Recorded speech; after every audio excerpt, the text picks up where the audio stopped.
Energy.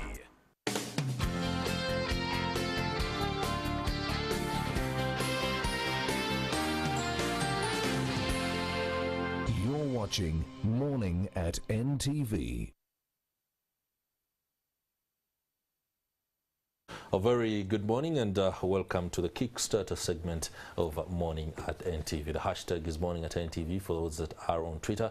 If you are on the Blue App Facebook, please do follow. We are streaming live as well as on YouTube. The topic is the introduction of a nuclear power in Uganda's electricity generation mix. Can we afford as a country the cost of conventional nuclear reactors? I'll be introducing my guests from the government, but also from the private sector and of course civil society, where they look at these things from a more objective than ambitious point of view.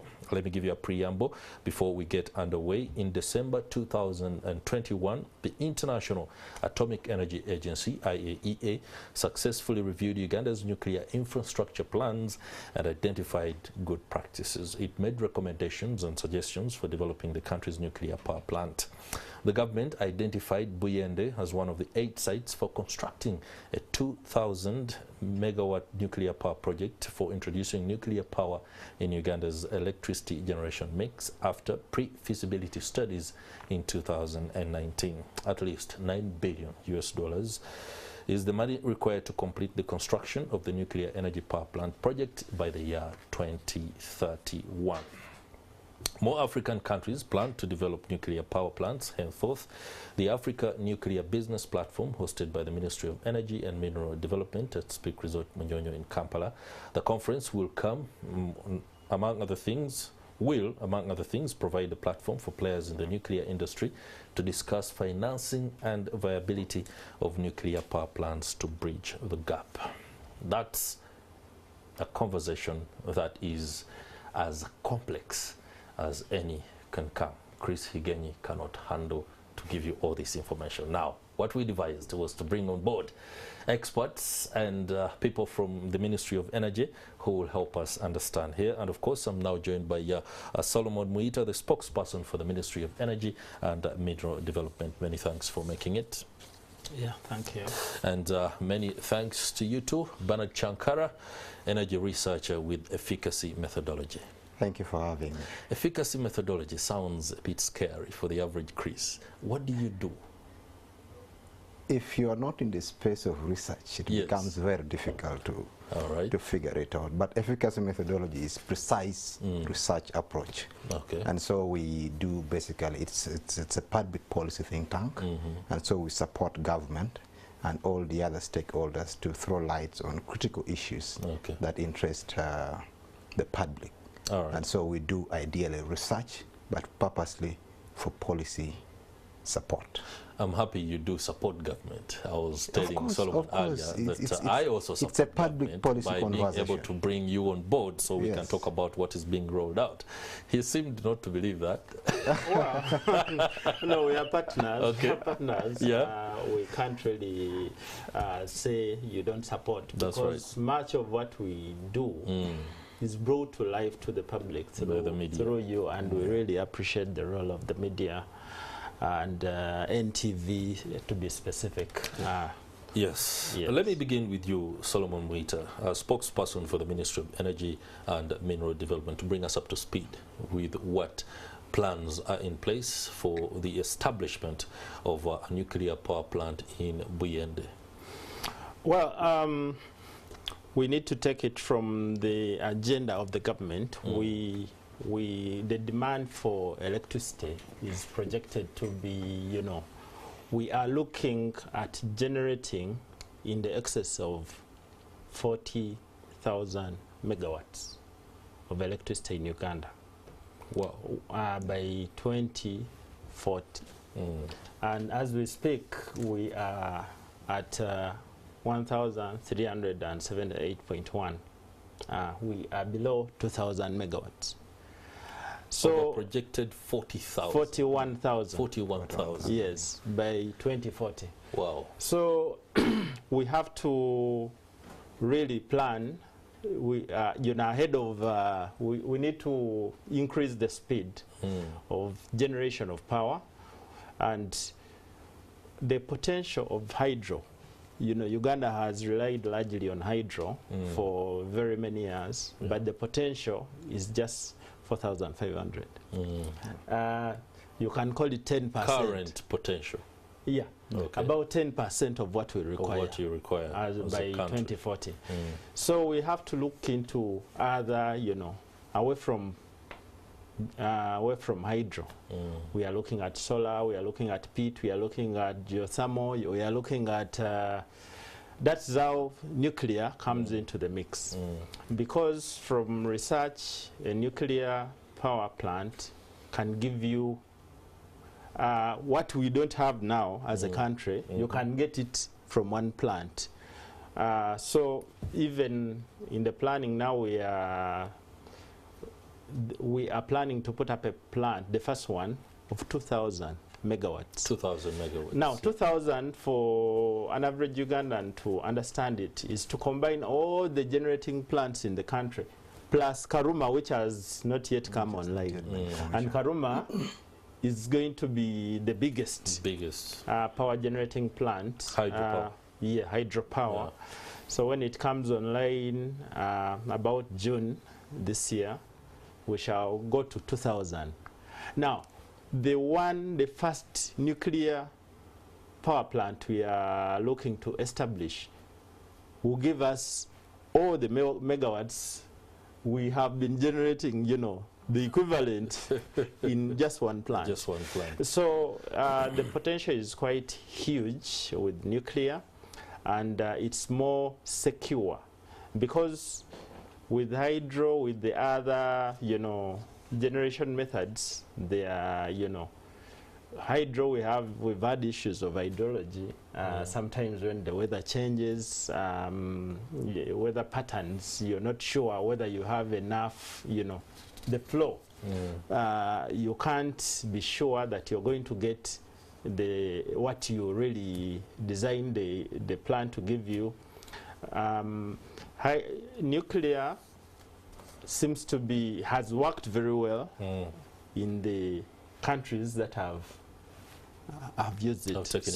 Taken it up. So Uganda, we have our minerals here, and uranium, we have it here, and we've taken our people for training. And a great deal of Ugandans have been trained in handling nuclear. We have a big team at the ministry. So we believe it is the future. We shall not abandon the other methods, but it is going to be one of those that we are looking to develop. Before I quickly bring on Mr. Bernard Chankara to give us his overview of the viability of nuclear power generation in the country, allow me ask you the question about our deposits of uranium that we have, because uranium is a very critical component to nuclear power. Where is this uranium, and what are the what studies show how much of it do we have anyway?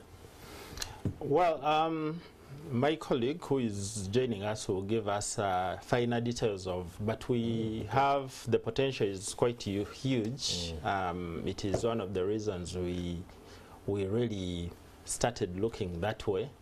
Explorations are still happening in the country, different parts of the country, but we, earlier indications are that the potential is huge, and that's why very many players in the industry have been coming here, have been looking at Uganda as one of the key destinations for that potential to be tapped, and I can say we're a blessed country, not just uranium, but quite a number of other natural resources that we are looking to tap and move Uganda towards social economic transformation. Bernard Chankara, when somebody hears that a country like Uganda is looking to nuclear power in a bid to bolster its economic transformation agenda. There is a bit of ambition in there, and it's not bad to be ambitious. When you look at our own setting and the viability of nuclear energy, how do we stand? Are we prioritizing something that we ought to, or are we, like I began earlier, with the aspect of being overly ambitious? Well, thank you very much, Chris. It is good to be very ambitious, and looking at where Uganda is currently, I fear where we're going. You fear? Yes, definitely, because when you look at our growth and GDP in light with our consumption, then there are certain elements that you expect government to actually focus on. Of course, it's good to be ambitious. I definitely congratulate government with reservations that, of course, producing nuclear power is okay, but is it the right timing? Where are we as a country? And so this is where we support government, and we support government by critiquing the right and asking the right questions. Please pose them. Look at where we are as a country. We're a country that is highly indebted. We have a debt ratio that is quite high, okay? And we're almost moving towards a debt crisis. And so when you see government having ambitions of producing, of introducing nuclear power into our energy mix, that means that there is element of tax that is going to lure in, okay? Now you look at Uganda, when you strike a balance between Uganda's debt and of course the introduction of solar power, I mean nuclear power. Nuclear power is actually one of the most expensive investment that any country in line of energy production. And so government needed to tread more careful. It is welcome, but me, I would look at it in the long term. Now the agenda in other words, 2031 is too... It's too soon. Too soon. It's too soon. It's too soon for us to do a lot more huge investment into nuclear power. Alternatively, there are other alternatives that we can do that are clean energy. For example, solar power. What has government done to do solar power? Because we could actually do an interswitch. Solar power can support household consumptions and domestic consumptions much easily. And then, of course, you prioritize the other element into industrialization, especially that is coming from hydropower. So when you strike that balance, then you're able to move in a way that fits within our economy and our economic growth. So for me, I think it is a welcome idea, but it is better for a long term. When you look at the Ministry of Energy, their strategic plan, they're looking at producing the solar power within how many years? Is it 10? The nuclear power. 10 years from this year. The nuclear power. Nuclear. Yes. Okay, the first phase 2031, but then by 2037 we should have the 2000. By 2031, we'll have 1,000 megawatts. 1,000 megawatts. Yes. Then we shall enhance it to 2,000 megawatts by 2037. Okay. Yes. All right, so 400 and what you're seeing right there is the nuclear energy generation by country across the globe. In 2019, there we had the United States, of course, by far the largest manufacturer and consumer of nuclear energy. And of course, other countries there, China, France, and many in Europe. What you're seeing there is exactly how the dynamics go on in the making of nuclear power. I don't know where the centrifuges are. That is something I used to hear a lot when we were following the issue of Iran. We shall come back to the politics, especially international, a little bit later. France, China, Russia, South Korea, Canada, Ukraine, Germany, Sweden, Japan, United Kingdom, Spain, Belgium, Taiwan, the Czech Republic. I don't see an African country. I will ask the experts to take us through who is using nuclear power in Africa so we can understand exactly where Uganda is. And that will go to the official from the Ministry of Energy and Mineral Development, Commissioner, Nuclear Fuel and Radioactive Waste, Mr. Emmanuel Wamala. Many thanks for joining us. I think as we were watching that, the graphics there, you can give us a preamble and tell us exactly or clarify on that particular issue. A very good morning. Good morning. Yes. Thank you so much. I'm Emmanuel Wamala, an acting assistant commissioner in the Nuclear Energy Department. I'm happy to be here today to do with the countries that are utilizing nuclear energy in the country.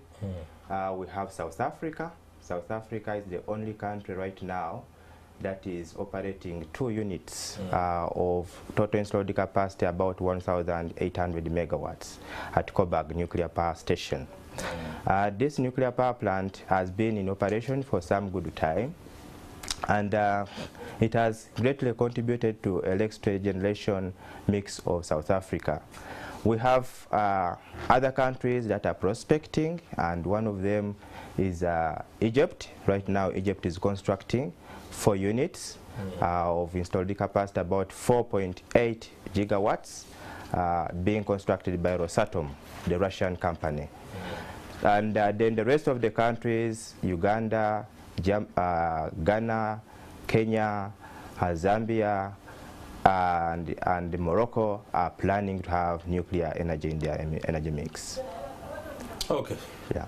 So that means right now, actively, it's only South Africa on the continent that can boast of reactors. Egypt, like you said, is prospecting. When you look at the economies of both Egypt and South Africa, we are pale as a nation to stand with them as nuclear power. But of course, in our introduction, we talked about ambition, and it's good for a country to be ambitious. Within our setting, what has not gone well with the other options of electricity that we have, to the extent that we've chosen that I think it's time now to go nuclear? Yeah, thank you so much. Well, as you notice, our electricity generation mix is dominated by hydro. Yeah. Over 70% of the electricity we consume as a country is from hydro, and this hydropower potential we have as a country is limited. Is limited. Based on the studies that we have conducted as a sector, it's about 4,500 megawatts. Moving forward, looking at the projected demand of electricity that the country will require in the next 10 to 15 years, this potential may not be sufficient for us to have industries for manufacturing or within our country. You will notice when we had COVID here, it taught us a lot that we need some element of self-sufficiency as a country. There are certain things that we should make. The basic needs of this country should be made within the country for our people to have them and consume them. So about hydropower potential is limited. That's the reason why we are looking at nuclear, because it's the only option that gives us baseload electricity for industries. Someone would talk about solar potential. Solar is massive, but given the fact that it is intermittent, it cannot provide baseload electricity for industrialization. So we need an option that will provide energy that is being provided by hydro, and that is only nuclear. That's only nuclear. Nuclear at the moment. Well, the other option will be using fossil fuels, fossil fuels that we have found in the Albert and Graben. But of course, you are all aware of the issues of climate change and the shift from fossil fuels to clean energy resources. And one of the energy resources that would be suitable, the clean energy resources that would be suitable, would be nuclear energy. All right, suitability there, of course. And I know studies were conducted in our introduction. We spoke about the fact that the International Atomic Energy Agency, the IAEA, were here in Uganda, and we were given a go-ahead, and no doubt. Let me ask Solomon Mwita, the pace of construction of hydropower dams is something that has put government on the spot many times, to inability to beat deadlines and roll out these facilities or pieces of infrastructure. And here we are looking at a project which ideally, and I'm sorry to say this, but 10 years sounds a little bit too ambitious. Within 10 years, a nuclear reactor or a plant, I could be talking about reactors when a plant can actually function without necessarily a reactor. The technical person will help me there, you know, so much so that it can actually be achieved within these few years. But with a government, and I must be very specific, that has grappled with inability to beat deadlines of projects like this, a massive one like a nuclear power plant, isn't it a bit too much to chew? Well, technologies keep changing. So much has changed. Where we began when we set up Owen Falls Dam in Jinja is not where we are. 1954. It's not where we are with No the doubt. Karumas and Isimbas. So much has changed. And, you know, this week the country has an opportunity to hear from the experts. In the nuclear industry world, you know, they are going to tell us what advancements are there. I think what keeps us lagging behind a bit issues with financing and technology, but I should say financing. When you have the resources to do a big project, it will move. Yes, it will has move. happened elsewhere. And such a project that is coming up is certainly not going to be fully implemented by Ugandans. My colleagues, Commissioner Wamala here, and colleagues have gotten training, trainings from different parts of the world. That's right. In this field. But you know, there are experts that are going to come to implement this project. Our people will do more of supervision and so on. Okay. So just like we are implementing the oil and gas projects in Uganda, we don't have full expertise to do that. But the Totals are here, the Sinox are here, and there are others coming. We believe that we'll be able to implement these projects in the desired time, because all you need, the difference between what other countries are doing and us is just resources. Do we have the resources, the right resources to do that? My brother here was worried about Just a moment, Bernard, just a moment, just a moment. was worried about budgets. We are in debt and so on. What you need to understand is that this is business. It's purely business. We are going to attract the people with the money to come and invest. And we are... if you don't mind, when you talk about money, how much is the cost of this project? I haven't asked that question. I was waiting for a little bit more detail before I do that. Projections, for now, the first phase, which will go up to 2031, will cost us about 4.5 billion. Now, that is the kind of money we've actually gotten such money in the country under oil and gas. It is not something, it's not going to be the biggest project in the country so far. Such money has been realized in the Albertine, where we are, you know, developing our oil and gas resources, and something close to that with Karuma. He seems to disagree fundamentally, or perhaps enlighten. Not entirely fundamentally. All right. But I just want to raise some critical concerns. Please do. When you speak about the budget relating to the production, and you're saying that is entirely a business engagement, I agree with you. When you look at Bujagali, it's also a business entity, kind of. Yeah. But then let's now relate that to the cost of production, to the cost of consumption. Okay. Then you find that actually Uganda is among the countries that actually our electricity tariffs actually are very high, and our consumption costs are very high. Now, we are talking about a country that is having a population of about 70% in the rural setting. They are not inclusive. They are not able to effectively use electricity. Okay? That means if it is business entity then there is going to be a transfer of cost, okay, to a community, to a section of the community that actually cannot effectively consume the very power that you are producing, okay.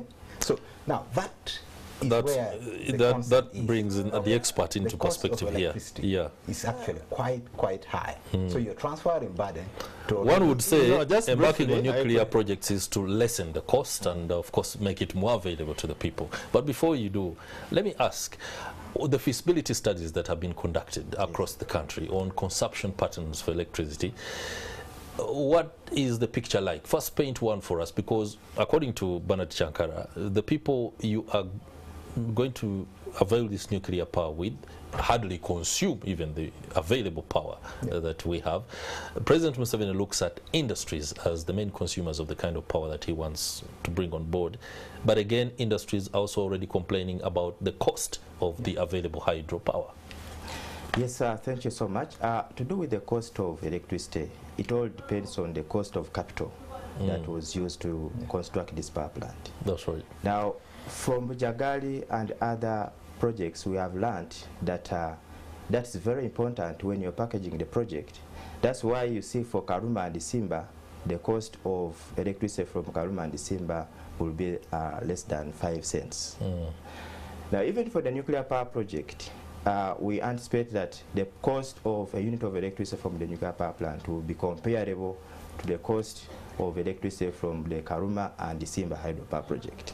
Now, once that is done and there is energy is available for consumption, most likely the demand will pick up.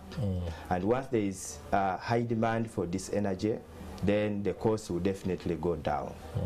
Now, it all goes back to how we negotiate these contracts, how we negotiate these deals, to make sure that the cost of capital that we use to construct nuclear power plants and other infrastructure in the country is low.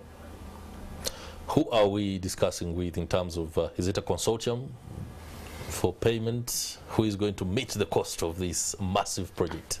Oh, well, of course, at the end of the day, it's Uganda. It is. Like I said, it's a business.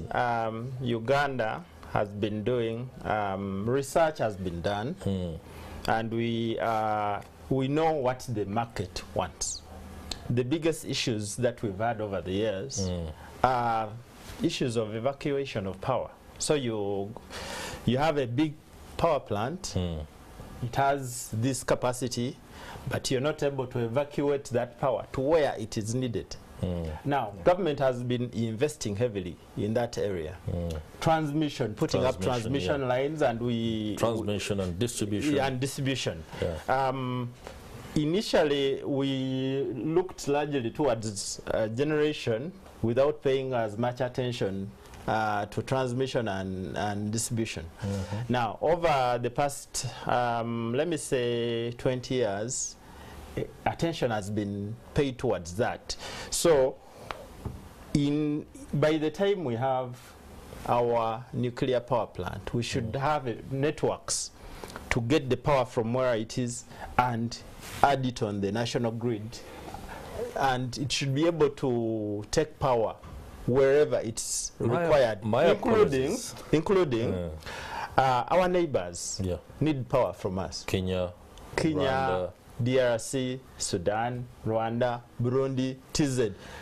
They want power Mr. from us. Mwita and Assistant Commissioner Wamala, Solomon has just talked about something. The infrastructure to transmit and distribute existing power is lacking. Wouldn't it be the right priority to look at ensuring that that is achieved first before you begin to figure out whether there is a problem of a lack of power?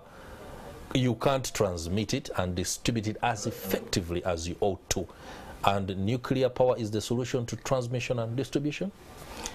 Thank you. Now, to do with the transmission, government has already packaged a number of projects that are under implementation that are aimed at enhancing the transmission infrastructure. Okay. We have a number of transboundary projects, 400 kV lines connecting with South Sudan, connecting with DRC, Tanzania, and other places.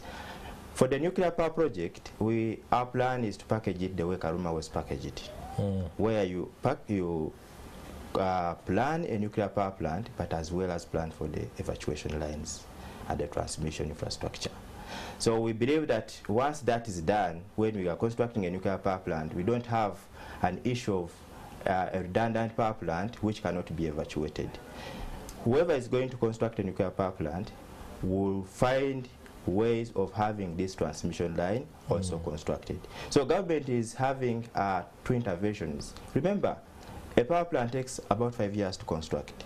So we cannot construct on transmission lines and then wait and say, okay, let's wait and see whether the demand of electricity will go up, and then we start planning. And then we begin working on the... Yeah. So we are looking at having both projects move on concurrently. Bernard Chankara, as an energy researcher, I'm sure there are benchmarks upon which government has, based its decision on.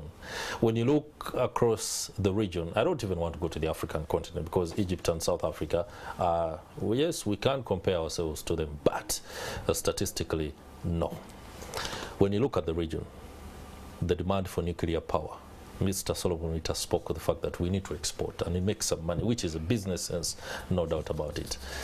But looking at our ability to do that, is demand for nuclear power needed, or rather evident in Kenya, Rwanda, South Sudan, a nation that could be grappling with transmission lines for hydro? We are not even consuming the current capacity that we are producing. Hydro. And other we are not even consuming. We're actually consuming half of what we have, the capacity of what we can actually produce. It's more than half. More than half. More than half. We don't have transmission lines. We can't distribute it. So we consume about 800 megawatts. Okay. So our consumption is actually still relatively low. That is exactly what I'm trying to say. Okay. Yeah.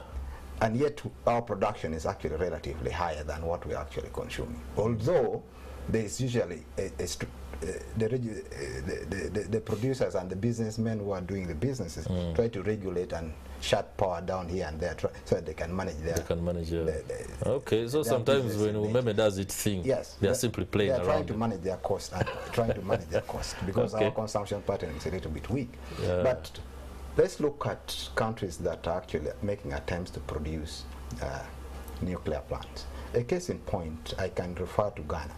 Ghana is making, I think Ghana is ahead of us in terms of its nuclear efforts to produce nuclear power. Now, what has Ghana done? Ghana has invested in its human resource, okay? Currently, they have an institute that is actually training Ghanaians on how to produce, how to effectively contribute to the production of that nuclear power, okay? They have been trained, they are training Ghanaians in that line. What has Uganda done? Where are we? There is no any course in any public university, not even the private universities, that is offering any course on nuclear energy. We have the expert here. The only options that we're doing is carry a few Ugandans people, to take China, them out, train them. Currently, is that so? He's Assistant going to cry Commissioner immediately and tell you that we actually we don't have a human Don't resource. preempt his statement and submission. We have to hire and bring people. Oh, Solomon has already alluded to that. Yes. Well, the human resource training has to be strategically planned. Otherwise, you may have challenges of people who are trained and they have no jobs. So what the government did for the initial stages of the program, that was 2009, recruited a few people and trained them abroad. Now, these few people, among them, I was one of them, came back and started planning for the nuclear power project. Now, given the fact that as we move on, we need more people, especially in the Regulatory Board Atomic Energy Council, and also people are going to participate in the construction. We are looking at now establishing a Center for Nuclear Science and Technology in the country, and this is planned at Soroti University. And this facility will train not only nuclear engineers, but also medical physicists that work in the cancer center, nuclear medicine technologists that will work in the nuclear medicine units in the country, and many other places where nuclear technology is applied. So our strategy was to start small, then as the program expands, so that we don't have redundant human resource trained in the country. Okay. And that's how we started with the oil and gas. Oil and gas. Because the president still identified a small team, all right, took them for training. Quickly, now 1 minute. There's something I need to move on. I move to. Then let's look at the targets and the timelines, and looking at targets and the timeline vis-a-vis the human resource. Then you realize we're actually off. So you can't be talking about 10 years or 15 years, yet you're having a few handful of people. And you have no any training institute that is actually supporting the system. That is very good feedback in the construction of this power plant and all the plans that are nuclear. Solomon Mwita, where is Buyende and how big is this going to be? Just give us a picture so that we know whether it's going to cover 4 Nambole stadiums. Buyende is in eastern Uganda. Yeah. We specifically a village called Kasato in Chidera. That's which district is this? Buyende is a district. Buyende is a district. Yeah, it was carved out of Kamuli. Oh yeah. It's, so many carvings have been done. The shores We've lost track. The shores of Lake Choga. Yeah. So that area was found to be less populated, but it has the other, elements that are the requirements of the nuclear power. The uranium is in Buyende? No. Just the area is near a water body. Yeah. The ground is firm. Okay. It's really firm and it's not overly populated, so we don't have to disorganize so many people. And we are looking at about 571 square kilometers. It is about 30 square kilometers. 30 square kilometers. Yeah, 30 square kilometers. Wow. So within that we have an area for the plant itself, and then there, also we have to make sure that haven't you just triggered a land bonanza in Buyende? People are going to buy land. Last week, my minister, no, compensation is not the issue, but usually the issues come when people start selling land, in anticipation of compensation. Yeah, so the minister was advising the people of Buyende, don't sell your land yet. Okay. Just hold on to what you have.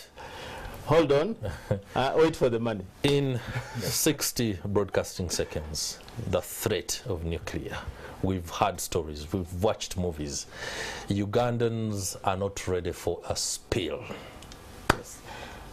The threats is a nuclear accident. One of them is a nuclear accident. If the accident happens, of course, the unlikely event that the accident happens, it is not so nice.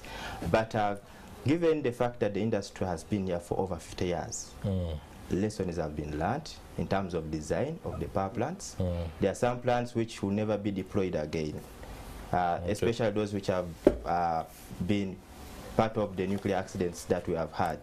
So we are looking at reactor designs that provide the safe generation technology for Ugandans, generation 3+ nuclear reactor technologies. And also the issue of human resource development, which I have talked about, is very key. And to do with the regulatory framework. This is an industry that is regulated internationally. That's right. The way it's the aviation industry. What we are doing right now, we are putting up a stringent legal framework that will make sure that the processes and whatever is done, the nuclear industry is done safe. Gentlemen, many thanks. Time is not our very best ally. I'm going to have to close this. Many thanks, Assistant Commissioner, Nuclear Fuel and Radioactive Waste at the Ministry of Energy, and Bernard Chankara, Energy Researcher and Policy Analyst, as well as the spokesperson for the Ministry of Energy and Mineral Resources, Solomon Mwita. That discussion is huge, but no doubt